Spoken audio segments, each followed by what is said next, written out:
good day. Then, for less than a second, a thought flashes through your mind. What if I jumped? You immediately step back. Your heart races, and then a terrifying question appears. Why would my own brain think that? If you've ever experienced this, you've probably never told anyone, because saying it out loud sounds insane. But here's the strange part. Psychologists have known about this experience for years, and research suggests that having this thought doesn't automatically mean you want to die. In fact, it may mean almost the opposite. Imagine you're hiking. You finally reach the edge of a breathtaking cliff. Without thinking, your body slows down. Your eyes scan the ground. Your muscles tighten. Your breathing changes. Before you consciously react, your brain has already switched into danger mode. Every second, your brain is making thousands of predictions. What if I slip? What if the ground gives way? What if I lose my balance? Most of these predictions happen completely outside your awareness. You never notice them, but sometimes one prediction becomes so vivid, so realistic, that it suddenly enters your conscious mind. And for a split second, it feels less like a warning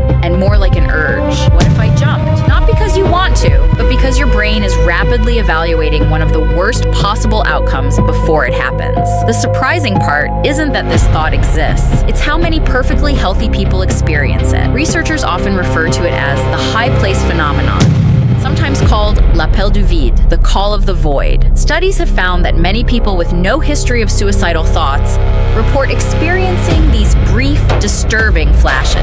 The thought feels deeply personal, but it isn't necessarily a reflection of what you truly want. It's one of many intrusive thoughts the brain can generate, and once you notice them, you'll realize they appear in everyday life. Have you ever held your phone over a balcony and suddenly imagined dropping it, held a fragile glass, and pictured it shattering in your hand, driven down a highway, and imagined turning the steering wheel for just a second? These thoughts arrive without permission, and just as quickly, they disappear. Most people never act on them, because a thought is not a decision. The human brain is constantly generating possibilities. Helpful ones, creative ones, ridiculous ones, terrifying ones. Its job is to imagine what could happen, not to tell you what you truly want. Maybe that's the strangest thing about being human. Your mind can create thoughts that completely contradict your intentions. The important question isn't, what did I think? It's, what did I choose? Because thoughts come and go. Choices are what define us. The next time your mind surprises you with a thought that scares you, pause, take a breath. Remember that your brain is constantly exploring possibilities to help keep you safe. You're not every thought that passes through your mind. You are the person who chooses what happens next. Thanks for watching. If you're curious about the mechanics behind why we do what we do, or why our minds think the things they do, make sure to subscribe. We dive deep into the fascinating world of human behavior and psychology every week.